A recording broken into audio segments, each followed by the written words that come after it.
Deus, olha, eu tenho uma palavra de Jesus pro teu coraçãozinho, meu lindo. Se você, olha, tem um dia que a gente tá mal, dá uma virose, né? Fica, meu Deus, eu vou morrer, ó céu, ó vida, ó azar. Aí alguém tem um amigo que tem uma injeção maravilhosa, que diz, rapaz, isso aqui levanta até defunto. Aí você fala, nossa, eu quero. Aí, né, a gente vai no médico, ninguém se automedica. Amém, dá um amém, disfarça, amém. Amém. Aí a gente vai no hospital e fala, eu queria tanto aquela injeção. Aí a injeção fala assim, estou de volta vivendo?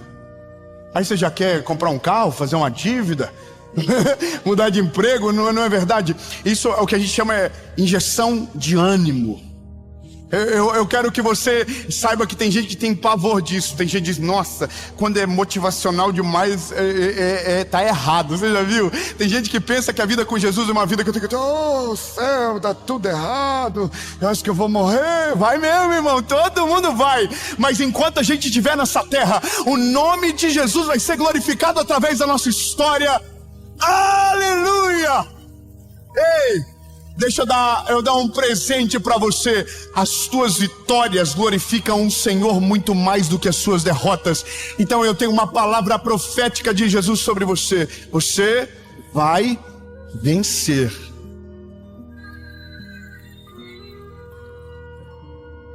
Meu Deus do céu, eu preciso da palavra para isso. Mas antes, eu quero te pedir um favor rápido.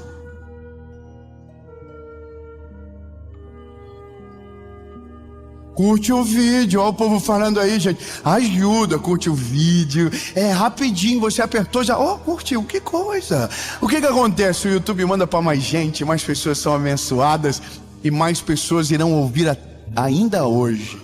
Você vai vencer em nome de Jesus, aleluia. Então, oh, meu Deus.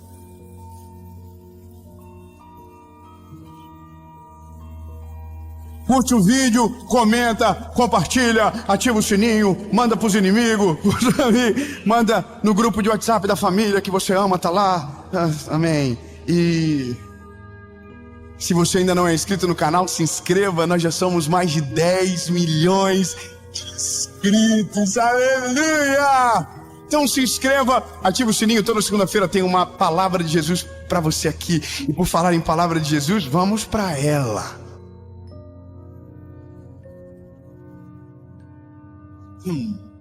Mais rápido. Segunda Crônicas, capítulo de número 20, verso 1, diz o seguinte: sucedeu depois disso que os filhos de Moabe e os filhos de Amon, e com eles os amonitas, vieram para a batalha contra Josafá. É uma história de guerra. Então vieram ali alguns que contaram a Josafá, dizendo: vem ali uma grande multidão contra ti da além do mar. E eis que eles estão em Hazazon Tamar, que é em Endi. Eu estou dando o endereço para vocês, que vocês querem ir lá. E Josafá temeu. O que ele fez? O que ele fez? Ele temeu. Só que ele não só temeu. A Bíblia diz, ele pôs-se a buscar o Senhor. Glória a Deus, obrigado, irmã, pelo apoio. Ele não só temeu, ele se pôs a buscar o Senhor. E ele não só fez isso, ele proclamou um jejum para que todo o povo jejuasse. O homem é sinistro. E Judá reuniu-se para pedir socorro ao Senhor, a cidade. E todas as cidades de Judá, eles vinham buscar o Senhor. E aí, lá no verso 12, eles dizem algo maravilhoso. Eles dizem: nós não sabemos nem o que vamos fazer, mas os nossos olhos estão olhando para ti, Senhor.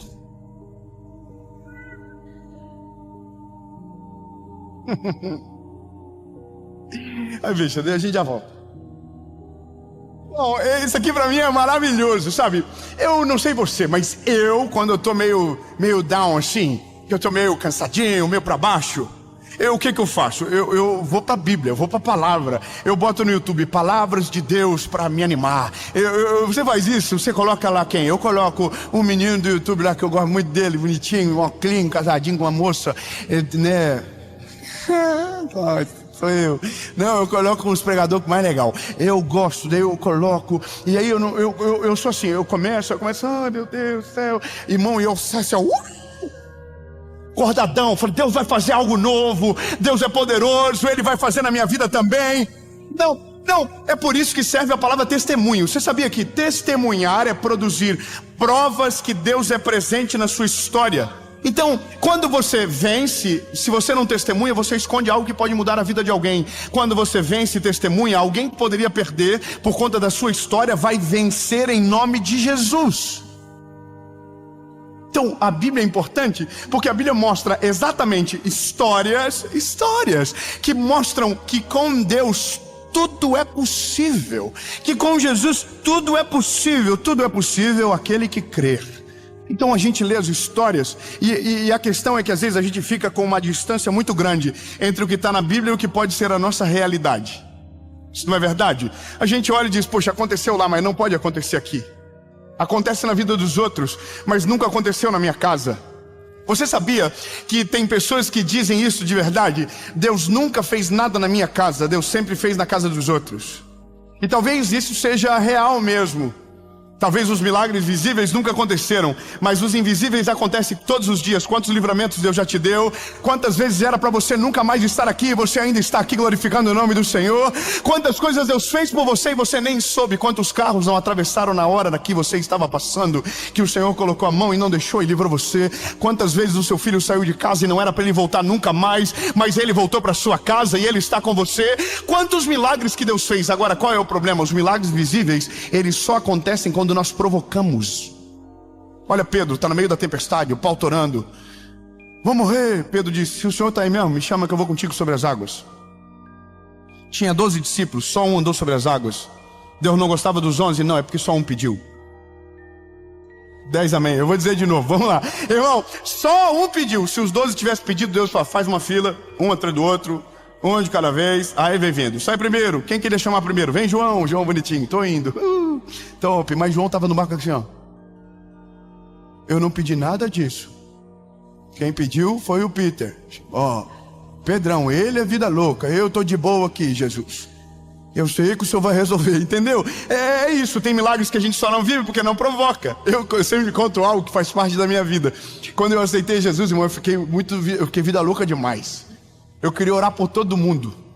Eu fazia as coisas assim, de meter na vida dos outros, que ninguém tinha perguntado.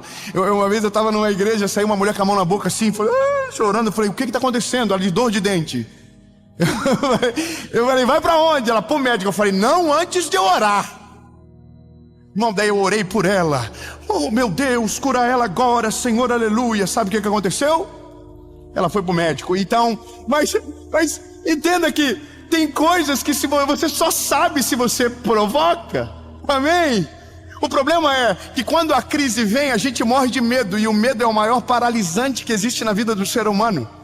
O medo te faz esquecer que existe um Deus no céu, que tem o poder para todas as coisas, que nada foge da mão dele, que ele é maior do que tudo, maior do que todos, mais poderoso do que qualquer outro, e ninguém chega perto daquilo que ele é. Então veja, quando nós somos carregados de medo, às vezes a gente só se esconde, ou às vezes a gente só desiste. Muito obrigado. A gente só desiste. Aí Josafá diz, eu estou morrendo de medo, mas existe um caminho aberto para que eu possa falar com Deus.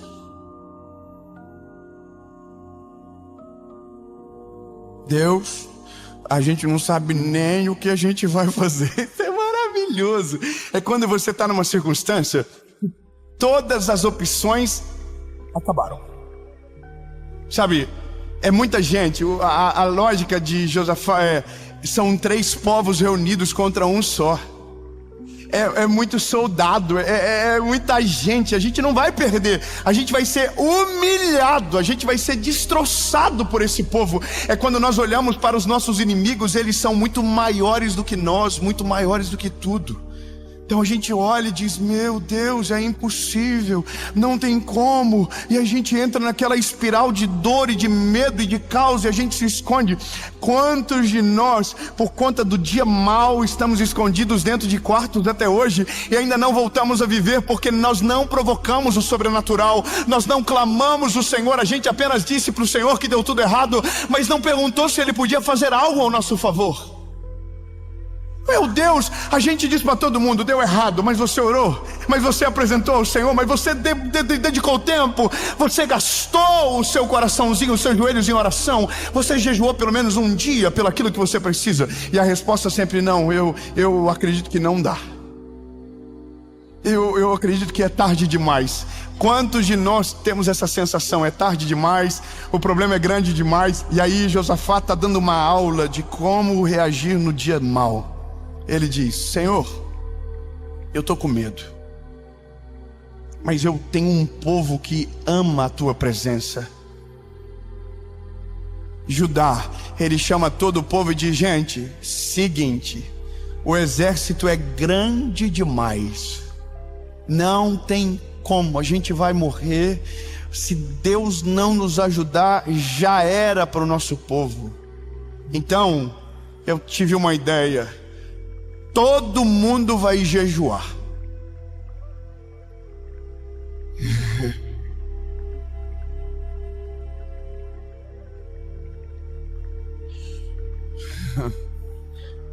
Todo mundo vai jejuar. Melhorar. Você está lá na tua casa, tem uns 3 que já desistiram, que acreditam que não pode mais. Um lado não quer nem saber. Um homem de Deus se levanta no meio da casa e diz o seguinte: a gente não consegue, não vai dar certo, mas escute bem, nós vamos orar e todo mundo vai jejuar.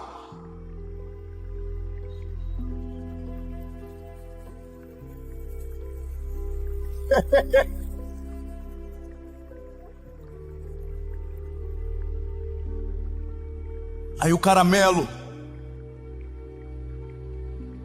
está na porta da casa dizendo: eu também. Aí você também, caramelo. Everybody. Delícia. Sabe, quando é que guerras, elas são muito mais fáceis de se vencer quando nós estamos em união dentro da nossa casa.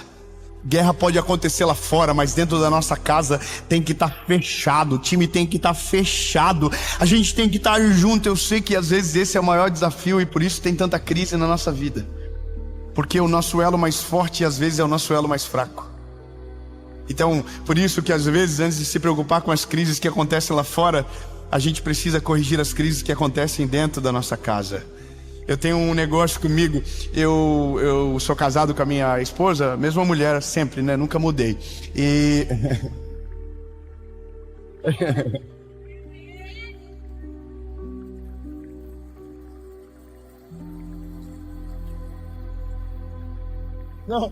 não, é que eu tenho que avisar, né? Hoje tá meio estranho o negócio. Eu falei, nossa, é a segunda, né? Terceira, quarta? Não, é a primeira e a última. E se eu morrer primeiro? Vocês já sabem. Me liguem que eu volto. Mas quando a gente está com problema, né, amor? A gente foge junto para o nosso lugar de oração.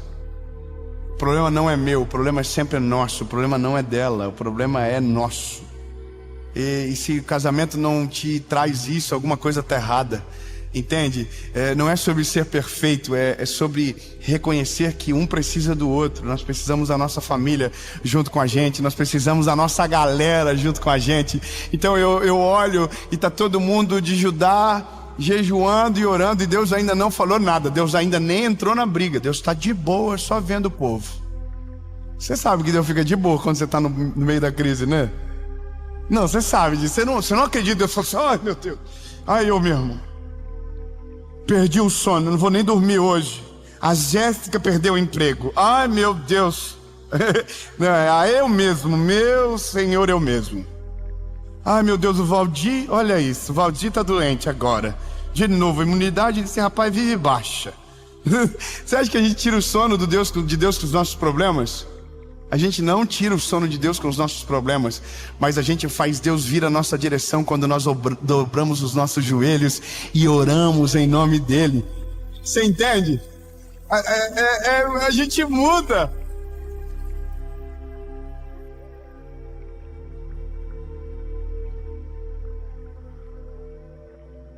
Aí Deus desceu e entrou na briga. Obrigado. Só uma irmã apoiou, então eu vou ler. Então o Espírito do Senhor veio no meio da congregação sobre Jaziel, filho de Zacarias, filho de Benaia, filho de Jeiel, filho de Matanias. Está dando toda a cronologia dos fatos da família dele. E ele disse, é porque se você ler cada um, você descobre por que esse homem é tão importante e por que Deus está falando com ele. Bom, mas vamos seguir. Outro dia a gente fala sobre Benaia, por exemplo. E ele disse: ouvi toda Judá, e vós, habitantes de Jerusalém, e tu, Josafá, não temam.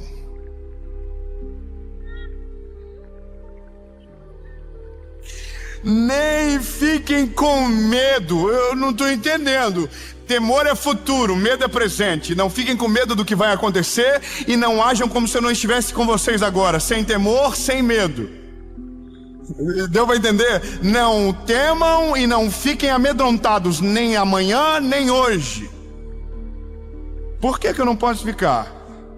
Porque a batalha não é nossa, não é de vocês. A batalha é dele, é ele que vai batalhar. Aleluia! Meu Deus do céu!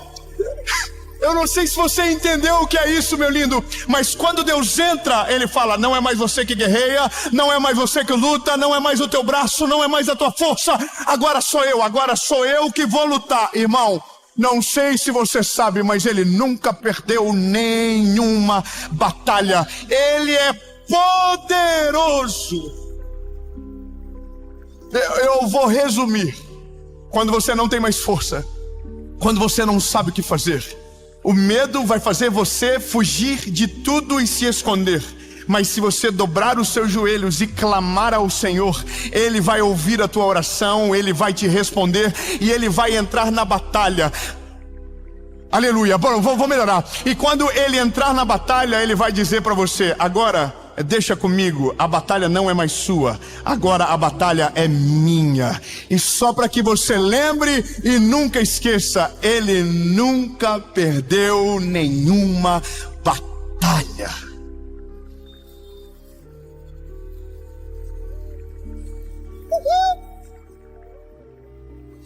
Calma, mas daí, peraí, aí a gente pensa assim: nossa, mas tá bom, Ele falou que não vou precisar lutar, então eu vou para casa? Deus falou: não é que vocês vão para casa. Vou explicar para vocês como vai acontecer. De novo, vamos lá, continuando. Vocês não vão precisar lutar nessa batalha. Posicionai-vos, ponde-vos parados de pé e vejam a salvação do Senhor convosco.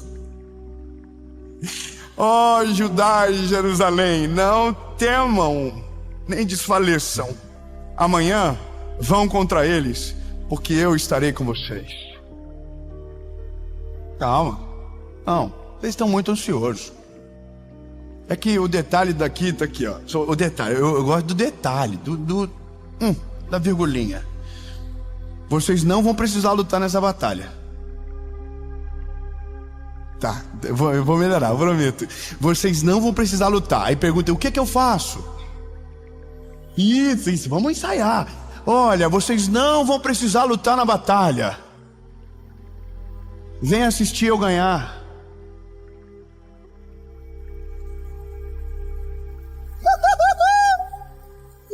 Como assim, David? Tá na palavra, ó. Aleluia. Eu te amo, Jesus. Que isso? Ó, posicionem-se, ponde-vos parados de pé. Parados de pé. olhem. Aí o povo é sinistro, o povo falou, então pronto, então esquece as armas, bota os cantores na frente. É delicioso. Bota os levitas na frente. E aí os levitas estão na frente. Não tem soldado, não tem carro de guerra, não tem arma, não tem nada.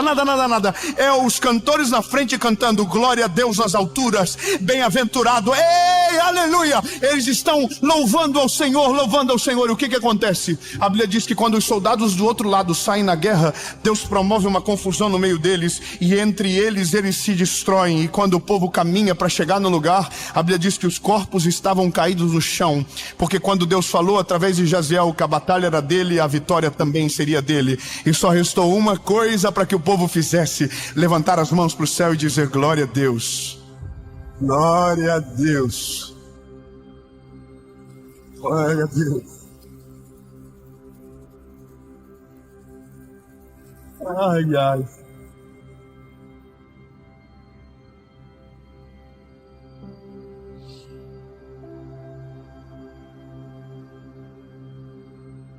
E Josafá curvou a sua cabeça com a sua face para o chão. Todo o Judá e os habitantes de Jerusalém caíram diante do Senhor e adoraram ao nome dele. Aleluia. Muito obrigado, Senhor, porque o Senhor compra as nossas guerras, porque o Senhor compra as nossas batalhas, porque o Senhor se importa com as nossas orações.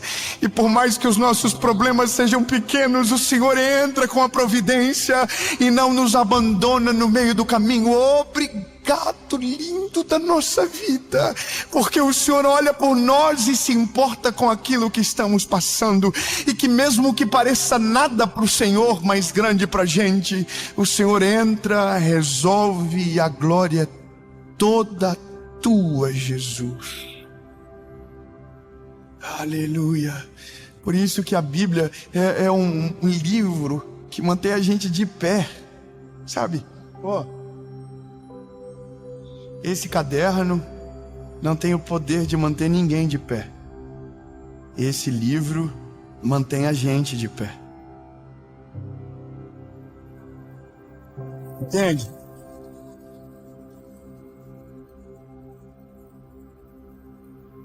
Esse meu caderno fala sobre hoje.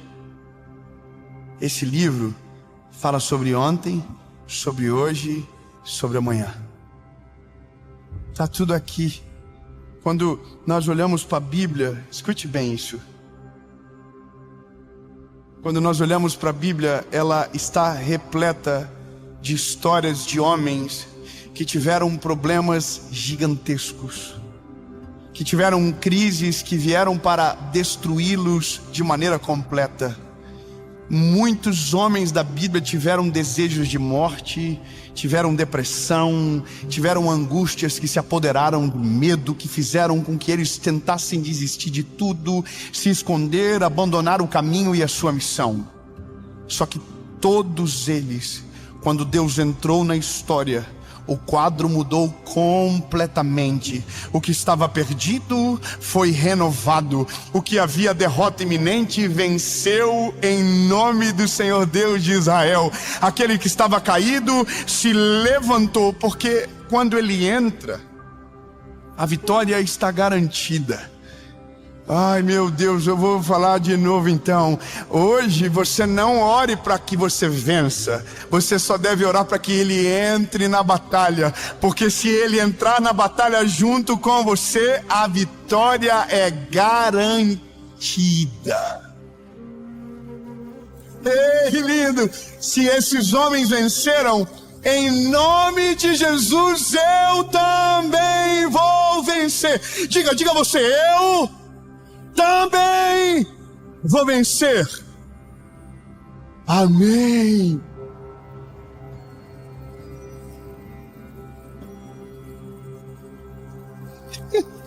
Eu não sei você como se sente, mas eu tô vivo de novo. Às vezes a gente só precisa ser lembrado. A gente só precisa ser lembrado. Ele não mudou. Ele é poderoso. Ele é maravilhoso. Ele é extraordinário. Ele é lindo. Eu vou te falar uma particularidade minha. Eu tenho um pouquinho de dificuldade para orar. Como orar? Não é sobre falar com Deus, é sobre se concentrar para conseguir orar. Eu tenho problema de concentração, né? Minha mãe disse é porque eu sou muito inteligente. Eu preferia acreditar na versão dela do que a do médico. Brincadeiras à parte. Então eu fiz uma lista, eu escrevi o que eu preciso orar. E aí eu vou te dizer o que é a primeira linha. A primeira linha é tudo que eu preciso me lembrar sobre aquilo que Ele já fez na minha vida. Eu vou mostrar, está aqui. Está aqui.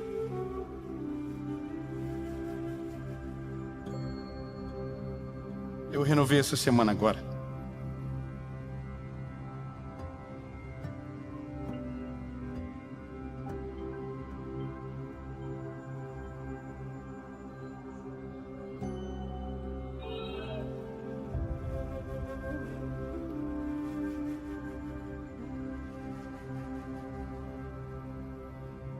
Estava aqui, Senhor. Tá onde estás?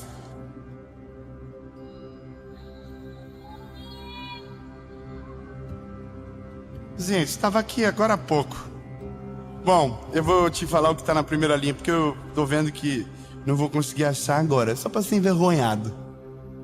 A primeira linha da minha lista de oração está escrito 23 de abril de 2009. Você sabe o que aconteceu lá? É porque quem não sabe está assim, tá tudo bem. É de Ares. Não, é touro, alguém falou. É touro. Bom, é sobre Jesus, amém? Então foi o dia que Jesus me salvou. Não, escute. É o dia que Jesus mudou a minha vida. Quando eu começo a orar sobre isso, eu oro, agradeço até o momento que eu começo a ter vergonha de pedir qualquer coisa. Quando nós lembramos de quem Deus é, fica fácil para que no dia da angústia a gente não desfaleça. Essa não é uma mensagem de engano para você, não é uma promessa falsa para você, é só um lembrete. O mesmo Deus que fez na palavra tem o poder para fazer na sua vida. Eu preciso de pelo menos uns 10 amém. 7 foi agora. Não, eu vou dizer para você, o mesmo Deus que fez ontem é o Deus que pode fazer hoje na sua vida. Então, não diga para Ele o problema, só fala para Ele: Jesus, eu não sei nem o que eu vou fazer. Então, Pai, entra na batalha. Jesus, essa é a nossa oração. Às vezes, Senhor, não sabemos nem o que a gente faz, mas nós sabemos que existe um Deus no céu que ouve a nossa oração e que tem o poder sobre tudo e sobre todos. E aonde nos falta força, sobra nas tuas mãos, Jesus. Príncipe lindo e maravilhoso, olha para nós, Jesus. Tá difícil, às vezes é difícil de acreditar, Senhor.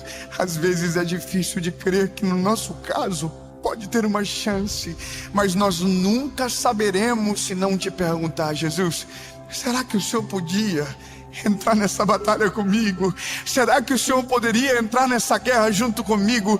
Porque se o Senhor entrar, eu paro de lutar e vou confiar completamente no Senhor, e o choro e o medo será substituído pelo louvor dos meus lábios. Eu vou te adorar enquanto o Senhor batalha no meu lugar. Eu vou glorificar o teu nome enquanto vejo as tuas mãos entrelaçadas na minha história, porque tu és maior do que tudo. E sei que em ti, Senhor, tudo posso, e nenhum dos teus planos podem ser frustrados. Em nome de Jesus.